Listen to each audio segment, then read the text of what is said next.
بات ذہن میں رہے، دنیا میں ہمارا دماغ 4-5% کام کرتا ہے، باقی سوتا رہتا ہے۔ جنت میں اللہ سارا دماغ کھول دے گا۔ ایک آدمی کا دماغ کتنا بڑا ہے، اگر ایک آدمی کے دماغ کا تار بنایا جائے اور جناح کالونی کے ممبر سے، مسجد کے ممبر سے اس کو یوں نکال کے یوں کھینچا جائے تو چاند ہم سے 2,40,000 کلومیٹر کے فاصلے پر ہے، اور زمین کا 1/3 ہے، یعنی 8,000 کلومیٹر کا اس کا اپنی جسامت ہے، اور پھر 2,40,000 کلومیٹر وہ ہم سے دور ہے، تو کوئی 2.5 لاکھ کلومیٹر اس کا اوپر والا سرا بن جائے گا۔ تو اس کو یہاں سے نکالا جائے ایک آدمی کا دماغ، اور وہ تار بنا کے اور اوپر لے جائیں، چاند کے اوپر سے گزار کر آپ اسے واپس لا کر یہیں گانٹھ لگا سکتے ہیں۔ ایک آدمی کے دماغ کے اندر کوئی 5 لاکھ کلومیٹر لمبا ریشہ ہے، ایک آدمی کے دماغ کے اندر، اور یہ جو 5 لاکھ کلومیٹر کا ریشہ ہے، اس کے ہر پن پوائنٹ، جہاں تم ایسے پن رکھو، پن کی نوک کتنی باریک ہوتی ہے، اس کے اندر پورا ایک کمپیوٹر چھپا ہوا ہے جو کام کرنے کے لیے تیار ہے، لیکن دنیا کا ظرف بہت چھوٹا ہے، یہاں وہ کام اپنی طاقت دکھا نہیں سکتا، تو اللہ تعالیٰ نے اسے سلا دیا ہے، اس میں سے صرف 4-5% کام کرتا ہے، باقی سویا رہتا ہے۔ آئنسٹائن نے بڑا دماغی کام کیا، اس کے دماغ کو کھول کے دیکھا تھا تو وہ 11.2% استعمال ہوا تھا، باقی اس کا بھی سویا ہوا تھا۔ تو یہ سارا دماغ کھل جائے گا، سارا کھل جائے گا۔ اس پوری دماغ کی طاقت اور جنت کے علم اور صحت اور نعمتوں کے ساتھ جنتی مانگے گا اور تھک جائے گا، پھر مانگے گا اور تھک جائے گا، پھر تیسری دفعہ اللہ فرمائے گا اور مانگ اور مانگ، پھر یہ مانگنا چاہے گا اور مانگتے مانگتے مانگتے انتہا کر دے گا، پھر کہے گا یا اللہ میری بس ہو گئی، میں اس سے زیادہ کچھ نہیں مانگ سکتا۔ ان میں سب سے چھوٹا سوال کرنے والا اللہ کے نبی نے بتایا، بڑے کی تو انتہا نہیں، سب سے مختصر سوال اس شخص کا ہوگا جو یوں کہے گا یا اللہ تو نے دنیا کو بنایا اور ہمیں حکم دیا اسے قدموں کے نیچے رکھو، میں نے اسے قدموں کے نیچے رکھا، میں نے اسے سر پہ کبھی نہ چڑھایا، میں نے اسے غلام بنا کے رکھا، آج میں تجھ سے مانگتا ہوں تو نے جس دن دنیا بنائی تھی اس دن سے لے کر جس دن اسے مٹایا تھا اس سب کے برابر مجھے عطا فرما۔ یہ سب سے چھوٹا سوال ہے، تو بڑا سوال کیسا ہوگا بھائی؟ تو یہ پھر اس میں جو اللہ کے نیک بندے ہیں ان کا علم زیادہ ہوگا، پھر اس میں جو صلحاء ہیں، علماء ہیں، محدثین ہیں، مفسرین ہیں، انبیاء ہیں، رسول ہیں، ان کا ذہن اور زیادہ ہوگا، پھر اس میں آخری رسول بھی ہیں، ان کو کون ناپ سکتا ہے، کون تول سکتا ہے؟ وہ بھی مانگ مانگ کے کہیں گے یا اللہ میری بس ہو گئی، اب میرے سمجھ میں نہیں آ رہا کہ میں کیا مانگوں، تو اس پر اللہ تعالیٰ فرمائے گا میرے بندو قد رضیتم بدون ما یحق لکم، ابھی تک تو تم اپنی شان کا بھی نہیں مانگ سکے، میری شان تو ابھی بہت دور ہے، ابھی تک جو تم نے مانگا ہے وہ تمہاری اپنی شان کا نہیں ہے، تو میری شان تو بڑی دور ہے، لیکن قد آتیتم ما تمنیتم وزدتکم ما قصرت عنہ امانیکم، جو تم نے مانگا وہ بھی میں نے تمہیں دے دیا، اور جو تم نہیں مانگ سکے وہ میں نے اپنی شان کا۔ ایک شاعری زبان پہ آ گئی ہے، ہماری اپنی زبان کی ہے، پتہ نہیں توڑے پلے پوے نہ پوے، تجھے سن لوے جی۔ عاشق ہوں میں عشق کماں میں دل رکھیں وانگ پہاڑاں ہو، سہ سہ بدیاں ہزار علامیں کر جانے باغ بہاراں ہو، منصور جے چک سولی دتے جڑے واقف کل اسراراں ہو، سجدیوں سر چائیں نہ باہو توڑے کافر کہن ہزاراں ہو، عاشق سوئی حقیقی جڑا قتل معشوق دے مننے، سر نو جوڑے تے مکھ نہ موڑے بھویں 100 تلواراں کھنے، سچا عشق حسین علی دا باہو سر دتے تے راز نہ بھنے۔ ایک وقت ایسا آتا ہے کہ آدمی دینے میں زیادہ خوشی محسوس کرتا ہے، تو اس باندی نے کہا فرعون 2 ہیں، 100 ہوتی تو یہاں جلا دیتی اللہ کے نام پر۔ اس کو غصہ چڑھا، اس نے بڑی کو پکڑوایا اور یوں ڈالا، وہ چیختی رہی، مچھلی کی طرح تل گئی، چھوٹی کو کھینچا اور اس کے سامنے یوں ڈال دیا، اس کی تو آہ بھی نہ نکلی۔ جب اس کو کھینچا تو انہوں نے کہا میری ایک خواہش کیا؟ کہ جب میں بھی جل جاؤں تو ماں بیٹیوں کو جدا نہ کرنا، ہماری ہڈیاں کٹھی دفن کرنا کہیں۔ فرعون نے کہا ہاں ہو جائے گا۔ کود گئی وہ بھی، ان کی ہڈیاں نکال کے ایک جگہ دبا دی گئیں۔ یہ واقعہ ہے۔ اب میرے نبی وہاں سے گزرتے ہیں، مصر قریب ہوتا ہے، آپ کو جنت کی خوشبو آتی ہے تو آپ فرماتے ہیں یہ خوشبو کہاں سے ہے؟ تو جبریل کہتے ہیں یا رسول اللہ، جہاں فرعون کی باندی اور اس کی بیٹیوں کی ہڈیاں دفن ہیں، جس دن یہ دفن ہوئی تھیں اس دن سے آج تک اور قیامت تک یہ خوشبو اسی طرح اٹھتی رہے گی، کائنات مہکتی رہے گی۔ آگے میری بات ہے اور یہ پیغام جاتا رہے گا کہ یہ بھی زندگی کا ایک انداز ہے اور یوں بھی زندگی گزاری جاتی ہے۔ جو کسی مقصد کے لیے جیتے ہیں اور مقصد پر مرتے ہیں وہ حسین بن جاتے ہیں، اور جو صرف پیسے پر جیتے ہیں اور پیسے پر مرتے ہیں وہ یزید بن جاتے ہیں۔ میری تاریخ گواہ ہے کہ اللہ نے اپنے قریب ترین لوگوں کو نیزوں پہ چڑھا دیا اور بدماشوں کو فرعون بنا کے تخت پہ بٹھا دیا۔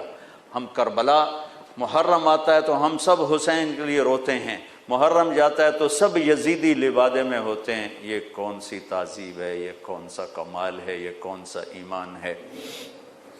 پھر آپ کو بیت المقدس اتارا گیا، براق باندھ دیا گیا، دنیا دارالاسباب ہے، نبی کو اسباب دیے گئے، سواری پر لایا گیا، سواری پر۔ جب آگے جانا ہے تو اوپر والا جہان اسباب کا جہان نہیں ہے، وہ قدرت کا جہان ہے، تو براق وہاں باندھ دیا گیا اور اگلا سفر اب براق کے بغیر نہیں، 2 نفل پڑھائے گئے۔ اچھا ایک اور عجیب واقعہ یاد آ گیا، اس رات بیت المقدس کا دروازہ بند کرنے کی پوری کوشش کی چوکیدار نے، دروازہ نہیں بند ہوا،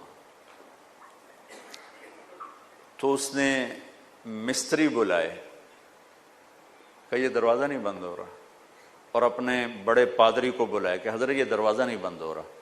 تو مستریوں نے کہا کہ وہ ڈاٹ ہوتی تھی نا، ڈاٹ، کہ وہ تھوڑی سی نیچے آ گئی ہے، وہ اس نے پریشر اوپر ڈال دیا تو دروازہ بند نہیں ہوگا، صبح ٹھیک کر دوں گا۔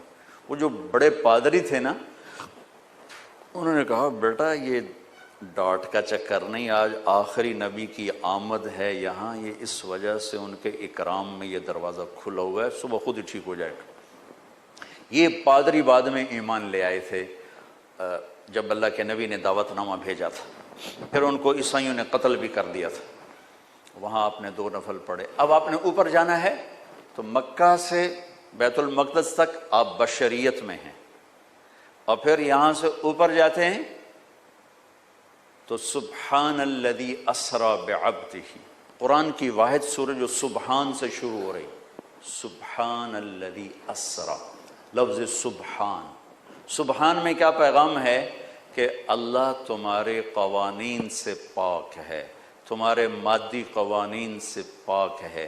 مادے کا قانون یہ ہے کہ اس لباس میں کوئی سپیس میں نہیں جا سکتا، مادے کا قانون یہ ہے کہ اس لباس میں سپیس میں جاتے ہی پھٹ جائے گا، چونکہ جو ہمارے اوپر ہوا کا پریشر ہے، جب ہوا سے اوپر جائیں گے اور پریشر ریلیز ہوگا تو ہم خود بم بن کے پھٹ جائیں گے۔ ہر مرد عورت کے اوپر 280 من ہوا کا پریشر ہے، اس پریشر کو روکنے کے لیے ہمارے اندر پریشر ہے۔ جب ہم اوپر جائیں گے تو دھڑوں ایک دھماکہ ہوگا، چونکہ اوپر سے ہوا ہٹے گی تو ہم پھٹیں گے۔ اس پریشر کو مصنوعی طور پر راکٹ میں کریٹ کیا جاتا ہے، لباس کے اندر، اس کے اندر، تب ہم اوپر جاتے ہیں کہ تمہارا رب ان سارے قوانین سے پاک ہے، سبحان سبحان۔ اوپر جانے کے لیے آسرا چاہیے، جبریل نہیں، جبریل کا آسرا بھی نہیں چاہیے، سبحان تمہارے قانونوں کا محتاج نہیں ہے۔ اتنی لمبی کائنات میں رات کے اندر سفر پورا ہو جائے گا، کیسے ہوگا؟ نہیں ہو سکتا، ہو سکتا ہے، کیوں؟ سبحان کہ تیرا رب زمان کا بھی مالک ہے، مکان کا بھی مالک ہے۔ ٹائم کو روکنا، زمانے کو روکنا، مکان کو روکنا تمہارے لیے ناممکن ہے، تیرے رب کے لیے ممکن ہے۔ آئنسٹائن مر رہا تھا تو کسی نے کہا تیرے جیسا سائنسدان بھی مر رہا ہے، کہنے لگا ہاں ٹائم سے باہر نکال دو تو میری موت نہیں ہوگی، موت سے بچ جاؤں گا، اور ٹائم سے باہر مجھے کون نکالے گا؟ اللہ نکال سکتا ہے، اللہ نکال سکتا ہے کہ وہ ٹائم کا بنانے والا ہے، وہ زمانے کا بنانے والا ہے، وہ وقت کا بنانے والا ہے۔ سبحان، صرف ایک صورت ہے جو سبحان سے شروع ہوتی ہے، سبحان، اور اس سبحان کے اندر یہ سارے پیغام ہے۔ پاک ذات، بے عیب ذات، تمہارے قوانین سے بالا تر ذات، تمہاری سوچ سے بالا تر ذات، الذی اسری بعبدہ۔ قریش کہنے لگے تم کیسے جا سکتے ہو؟ اللہ نے جواب دیا یہ تھوڑا ہی گئے تھے، میں لے کر گیا تھا۔ قریش نے کہا بغیر سواریوں پر اتنا وقت لگ جاتا ہے، تم بغیر سواری کے کیسے چلے گئے آ گئے؟ تو اللہ نے کہا یہ نہیں گئے، اسری بعبدہ، میں لے کر گیا، میں لے کر گیا۔ اور یہاں الف اور با کا جو جوڑ ہے، اسری اور بعبدہ، الف اور با، عربی گرامر میں اگر الف ہو تو با کی ضرورت نہیں، اسری عبدہ ہوگا، ٹھیک ہے؟ اور اگر با ہو تو الف کی ضرورت نہیں، سرا بعبدہ ہوگا۔ میری بات واضح ہوئی ہے نا؟ الف ہو نا، با کی ضرورت نہیں، اسری عبدہ، اور اگر با ہو تو الف کی ضرورت نہیں، سرا بعبدہ۔ یہ الف اور با کا جوڑ کیوں ہے؟ یہ بتانے کے لیے کہ میں اللہ خود اپنے نبی کو لے کر گیا، اور بعبدہ ہی میں کیا اشارہ ہے؟ آپ لوگ کون ہو؟ کہ جی ہم کسٹم والے۔ یہ کون ہیں جی؟ یہ اپنا یہ ٹیلی ویژن والے۔ میں کون ہوں جی؟ یہ جی مسجد والے۔ یہ کون ہیں جی؟ یہ جی کپڑے والے۔ تو اللہ کہہ رہا ہے بعبدہ، یہ کون ہے؟ یہ میرا بندہ ہے، یہ میرا ہے اور میں ان کا ہوں، بعبدہ۔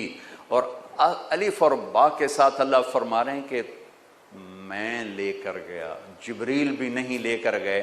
اوپر کا جو آپ نے سفر کیا ہے وہ جبریل کا ہاتھ پکڑ کے نہیں، ان کے کندھوں پر بیٹھ کر نہیں، ان کے پروں پر بیٹھ کر نہیں، اللہ کی قدرت کن کے ساتھ آپ جبریل کے ساتھ گئے ہیں، تو ملکیت کا لباس آپ کو پہنایا گیا اور اپنے ساری فضا کو پار کیا۔ آج یہ سائنس کا نیا علم آیا ہے کہ اگر کوئی سواری ٹائم کی رفتار سے زیادہ ہو جائے تو ٹائم اس کے لیے زیرو ہو جاتا، ٹائم زیرو ہو جاتا۔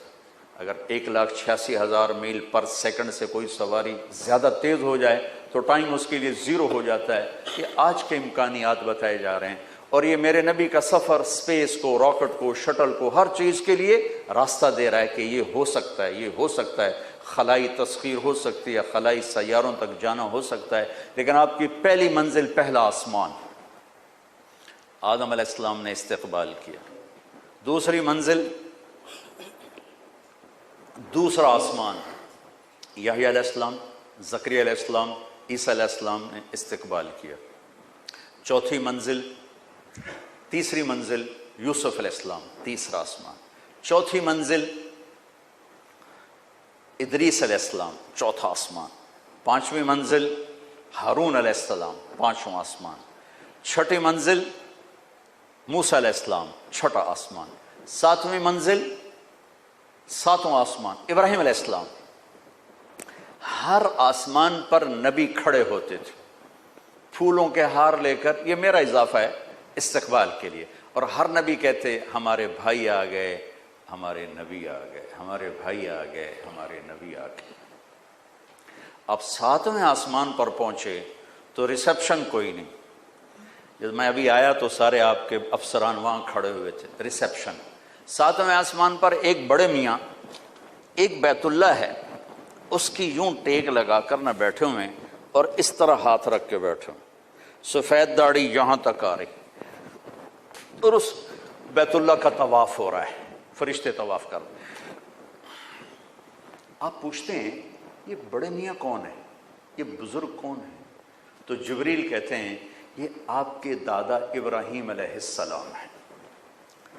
اگر اللہ چاہتے تو ابراہیم بھی کھڑے ہوتے وہاں، چونکہ مرتبہ تو ہمارے نبی کا بڑا ہے، رشتہ ابراہیم کا بڑا ہے، مرتبہ ہمارے نبی کا بڑا ہے، لیکن ان کو بٹھایا، ان کو چلایا۔ یہ میری بات آپ غور سے سنیے گا، ان کو بٹھایا، ان کو چلایا۔ ساری کائنات حضرت ابراہیم علیہ السلام سے بھر جائے، ہمارے نبی کے برابر نہیں ہو سکتے۔ ساری کائنات ملائکہ سے بھر جائے، ہمارے نبی کے ایک بال کے برابر نہیں ہو سکتے۔ جس کو اللہ حبیب بنائے وہ کیا ہوگا؟ جس کے چہرے کی قسمیں والضحیٰ، جس کی زلفوں کی قسمیں واللیل اذا سجا، جس کے شہر کی قسم وہذا البلد الامین، جس پر اتری کتاب کی قسم قاف والقرآن المجید، جس کی جان کی قسم لعمرک انہم لفی سکرتہم یعمہون، جس کا وکیل صفائی بن کے قسم والنجم اذا ہوا ما ضل صاحبکم وما غوا، جس کو تسلیاں دینے کے لیے قسم والضحیٰ واللیل اذا سجا ما ودعک ربک وما قلا، جس کے بول کی قسم وقیلہ یا رب ان ہؤلاء قوم لا یؤمنون، جس کو رحمت للعالمین کا ٹائٹل وما ارسلناک الا رحمت للعالمین وما ارسلناک الا کافۃ للناس بشیرا ونذیرا، جس سے اللہ لاڈ سے کبھی محمد، کبھی احمد، کبھی ماہی، کبھی حاشر، کبھی عاقب، کبھی فاتح، کبھی خاتم، کبھی ابو القاسم، کبھی طٰہٰ، کبھی یاسین، کبھی مزمل، کبھی مدثر، کبھی شاہد، کبھی مبشر، کبھی نذیر، کبھی داعی الی اللہ، کبھی سراج منیر۔ دیکھو تو صحیح اللہ کیا لاڈ کر رہا ہے اپنے نبی کے ساتھ۔ ارے تھوڑا سا اپنے نبی کو بھی پڑھ لیا کریں کہ میرا نبی کیا ہے، میرے نبی کی زندگی کیا ہے، کیا سیرت ہے۔